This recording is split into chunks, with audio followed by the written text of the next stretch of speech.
नमस्कार, मैं हूं आशीष त्रिपाठी आपके साथ। न्यूज 18 मध्य प्रदेश छत्तीसगढ़ देख रहे हैं आप। और आज दोपहर 3 बजने का हो रहा है इंतजार। अप्रैल के दूसरे सप्ताह में होने वाली वोटिंग की प्रक्रिया के बारे में चुनाव आयोग देगा पूरी जानकारी आज होने वाली प्रेस कॉन्फ्रेंस के माध्यम से। 6 से 8 चरणों में चुनाव हो सकता है। 2 या 3 चरणों में छत्तीसगढ़ में चुनाव होने की संभावना जताई जा रही है। बजेगी रणभेरी अब से कुछ ही देर में चुनाव की। और 2024 यूं भी बहुत खास है कई मायनों में। और इस बार का जो लोकसभा का चुनाव है, कई नेताओं की साख दांव पर है, कई पार्टियों की साख दांव पर है।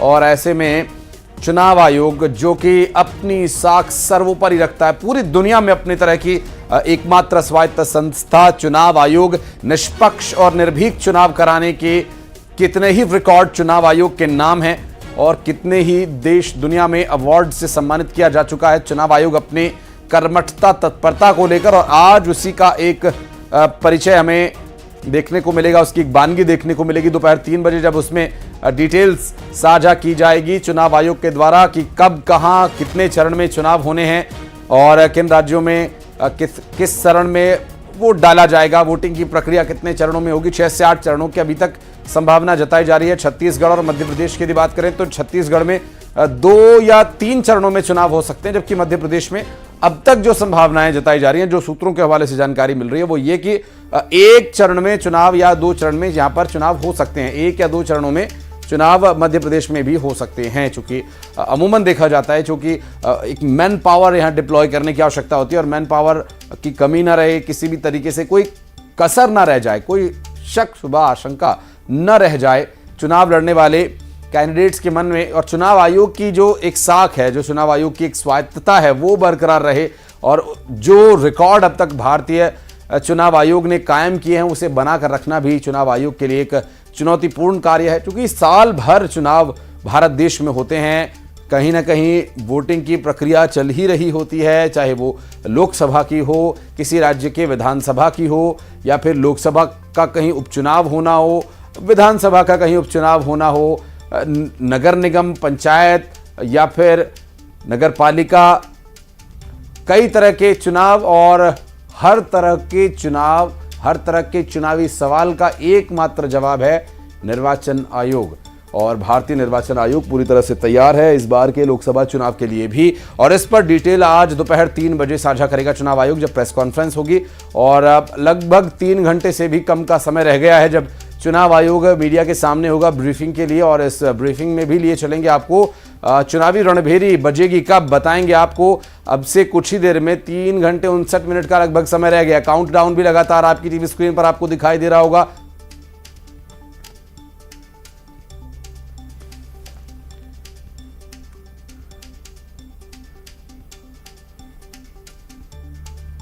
और अशरफ काजमी हमारे सहयोगी दिल्ली से इस वक्त मौजूद है। प्रशांत कटारे भोपाल से हमारे साथ जुड़ रहे हैं। मिथिलेश भी दिखाई दे रहे हैं मुझे फ्रेम में, इंदौर से हमारे साथ जुड़े हुए हैं और उनसे बातचीत करेंगे। सुशील भी ग्वालियर में मौजूद है। सुशील, आपके पास भी आएंगे। पहले अशरफ आपके पास आते हैं। दिल्ली में इसकी प्रेस कॉन्फ्रेंस होनी है, 3 बजे के आसपास प्रेस कॉन्फ्रेंस होनी है। क्या कुछ डिटेल्स अभी मिल पा रही है अंदर से?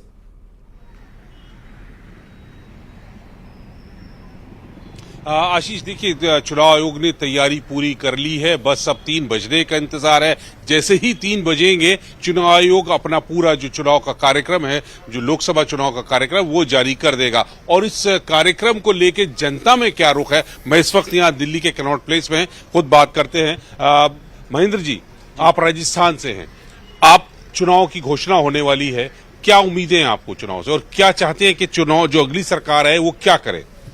बिल्कुल, हम तो यही चाहते हैं कि वापस भारतीय जनता पार्टी की सरकार बने और जो पिछले 10 सालों में जो विकास हुआ है और वो विकास के कार्य निरंतर गतिविधि चलते रहे। भारतीय जनता पार्टी ने कई सरकार चलाए, हिंदुत्व का मुद्दा हो, चाहे कोई से भी मुद्दे हो, राम मंदिर का काम हो, चाहे धारा 370 हो, तो हिंदुत्व के लिए और देश के विकास के लिए भारतीय जनता पार्टी जरूरी है। आप सर, आपका क्या नाम है? मेरा अनिल कुमार है। अनिल जी, अभी जब चुनाव की घोषणा अब सिर्फ 3 बजे हो जाएगी और देश में चुनाव के कार्यक्रम जारी हो जाएगा, चुनाव आयोग ने सब तैयारी पूरी, आप चाहते क्या है कि देश में जो अगली सरकार आने वाली है वो कैसी हो? सर, ये सरकार अच्छी हो और विकास होना चाहिए। तो प्रधानमंत्री जी अच्छे काम कर रहे हैं, मोदी जी। बाकी ये है कि थोड़ा विकास के साथ साथ मतलब कि कारोबार थोड़ा सा डाउन हुआ पड़ा इस टाइम, बहुत ज्यादा डाउन है कारोबार। अगर खाली विकास से कुछ नहीं होगा ना, कारोबार अगर मान लो नहीं है तो इंसान क्या करेगा? विकास से कुछ नहीं होगा। आप सर, आपका क्या मानना है कि सरकार, जो नई सरकार है, वो कैसी होनी चाहिए, क्या करें? सर, ये रोजगार के बारे में मतलब सरकार का ध्यान नहीं है। मध्यम वर्ग और पिछड़ा वर्ग जो मजदूर वर्ग है उसके लिए रोजगार की सख्त जरूरत है। बिल्कुल, तो अभी आशीष, प्रेस देखिए, कॉन्फ्रेंस यहाँ पे जो मात्र लोग होनी हैं, अशरफ, वो और खास- अभी से लोगों को परिणाम और उसके बाद की बातें दिमाग में उनके चली रही हैं, स्वाभाविक है। और यही एक मौका ऐसा होता है अशरफ, जब लोगों के हाथ में पावर होती है, वो अपने कैंडिडेट को चुनकर भेजते हैं और फिर उससे वो उस तरह के काम चाहते हैं जो कि इनके दिलो दिमाग में भी चल रहा है। भोपाल चलेंगे, हमारे सहयोगी प्रशांत हमारे साथ लगातार मौजूद हैं। प्रशांत, मध्य प्रदेश में तो तय है लगभग कि एक ही चरण में चुनाव हो सकता है, हालांकि 2 चरणों में भी हो सकता है, लेकिन ये सब कुछ स्पष्ट हो जाएगा दोपहर 3 बजे तक।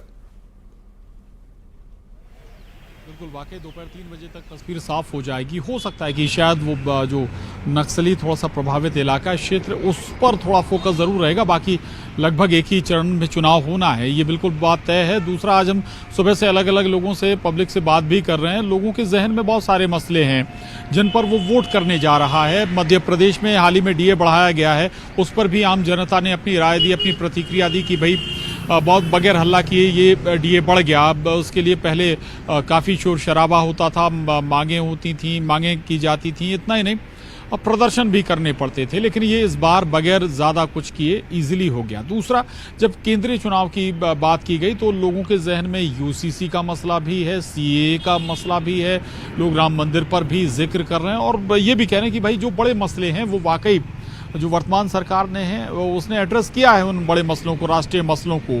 तो एक लिहाज से बात करें कि एक पक्ष तो ज़्यादा मजबूत यहाँ नज़र आता है, जनता का मूड भी कुछ हद तक, अगर हम कहें तो गलत नहीं होगा, भांप लिया गया है, या आप भांप सकते हैं ईजी। जब आप लोगों से बात करेंगे तो उनके जहन में जो मसले हैं प्रदेश से जुड़े हुए वो लगातार, और आधार इस बार संभवतः वही होने जा रहा है, वोटिंग का भी।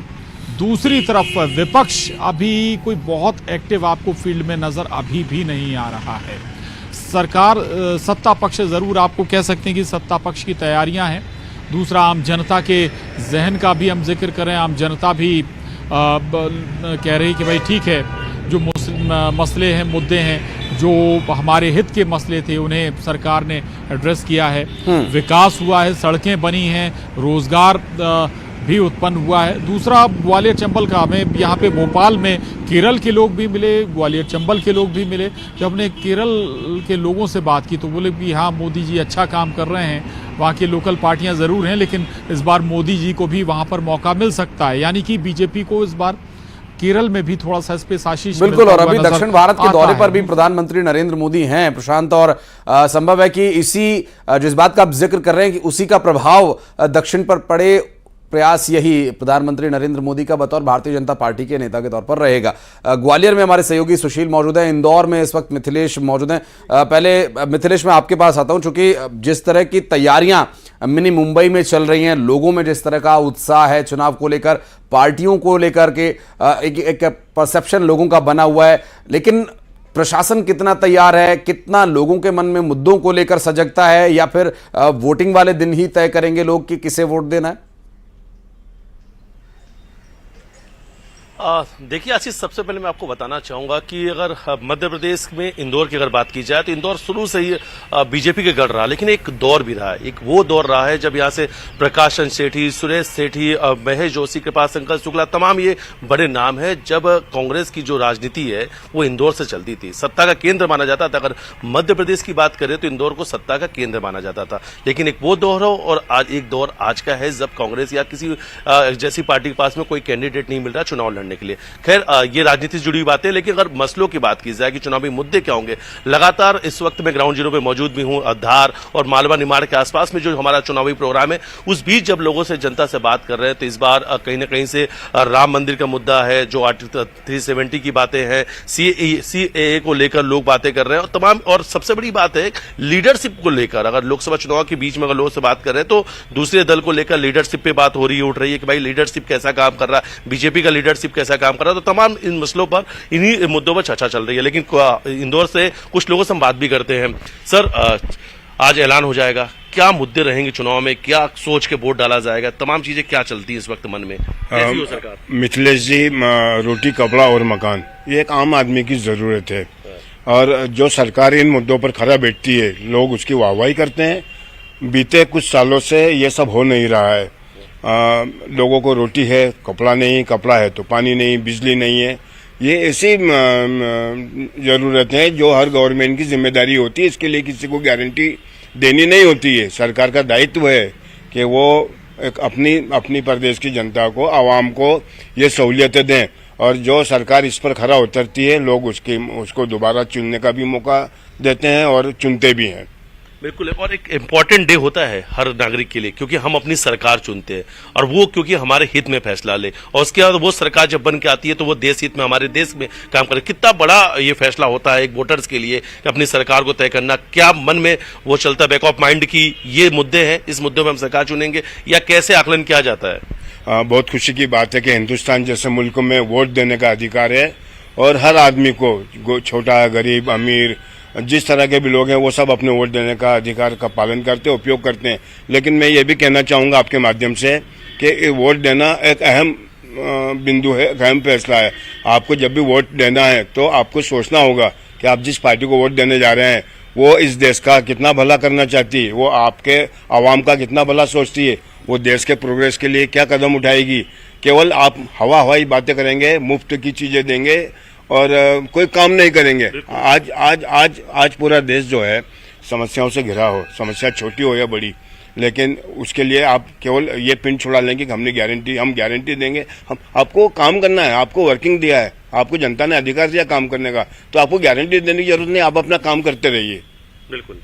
देखिए, ये जनता की राय है। और अगर बात की जाए चुनाव को लेकर तो मुद्दे हैं, जो चुनावी मुद्दे हैं, उस मुद्दों को लेकर अब जनता सोचने लगी है। और खासतौर पर देखिए सोशल मीडिया का भी बहुत महत्वपूर्ण भूमिका हो चुकी है। सोशल मीडिया जो है उस चुनाव में महत्वपूर्ण भूमिका रोल अदा करती है और आज सब कुछ सामने है। लेकिन चुनावी मुद्दे की अगर बात की जाए तो जनता के बीच जब आप पहुंचेंगे तो रोजगार, शिक्षा, बेरोजगारी, तमाम इन मुद्दों पर तो लोग चर्चा करते हैं। लेकिन अभी तक कुछ देश में क्या बदलाव हुआ, देश में क्या कुछ हो रहा है, आज दुनिया में भारत की जो साख बनी है, जो भारत की पहचान बनी है, जो लीडरशिप ने काम किया, हर एक चीज को लेकर लोग चर्चा कर रहे हैं। G20 तक की चर्चा हो रही है। तो तमाम ये जो मुद्दे हैं, ये वो काम है जिसे सरकार के आकलन के लिए कसौटी की तरह लोग इस्तेमाल करते हैं और इन्हीं कामों की बदौलत कौन कितना बड़ा है, कौन कितना भरोसेमंद है, ये तय करते हैं। सुशील के पास चलेंगे, ग्वालियर में सुशील हमारे सहयोगी मौजूद हैं। सुशील, आज प्रेस कॉन्फ्रेंस होगी 3 बजे, तो ये तय हो जाएगा कि कब, कहां, किस तारीख को वोट डाला जाएगा, किस चरण में, किस क्षेत्र में चुनाव होंगे,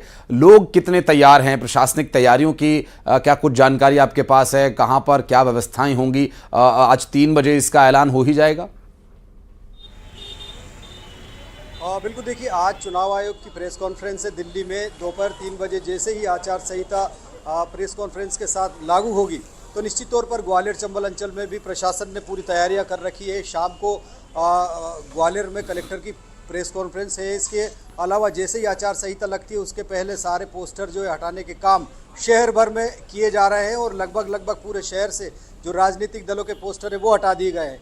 और लोग भी पूरी तरह से मनोवैज्ञानिक तरह से तैयार हैं, क्योंकि अब लोकसभा का चुनाव है तो निश्चित तौर पर देश की सरकार चुनने का चुनाव होता है और ये सबसे बड़ा महापर्व होता है भारतवासियों के लिए। ग्वालियर में भी हमारे साथ गणमान्य लोग हैं, इनसे ही बात करेंगे।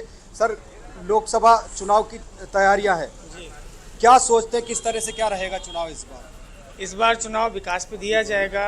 आवश्यक जो हमारे ज़रूरतें हैं और चुनाव को मुद्दा चुनाव का मेन मुद्दा है कि हम ऐसी सरकार को चुनें जो आम आदमी और आम जनता के लिए कुछ करे, उसके लाभ के लिए कुछ करे, उसके जो भी है सुविधाओं के लिए कुछ करे। हमको लाभ मिले जनता से, जनता को सरकार से, ये चाहते हैं हम लोग। जनता को सरकार से लाभ मिले, किस तरह की सरकार आप चाहते हैं और क्या क्या मुद्दे हैं आपके दिमाग में कि जिनको सोचकर सभी लोग वोट करेंगे? सर, हम लोग चाहते हैं कि आजकल जो नए युवा हैं उनके लिए सरकार कुछ कर नहीं रही है। इस बार वैकेंसी नहीं है काफ़ी टाइम से, तो युवा परेशान हो रहे हैं। उसके लिए कुछ सरकार हम लोग युवाओं के लिए जो निकालेगी और किसानों के लिए जो निकालेगी सरकार, उसी के लिए हम लोग चुनेंगे।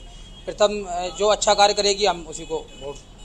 ग्वालियर चंबल अंचल में चुनाव बड़ा एक सेंसिटिव मुद्दा होता है, हिंसा भी होती है कई बार, दबाव तनाव, तो कितना महत्वपूर्ण है आपको प्रशासन की तैयारियां देखकर और यहाँ के हालात देखकर क्या लगता है, किस तरह की तैयारी?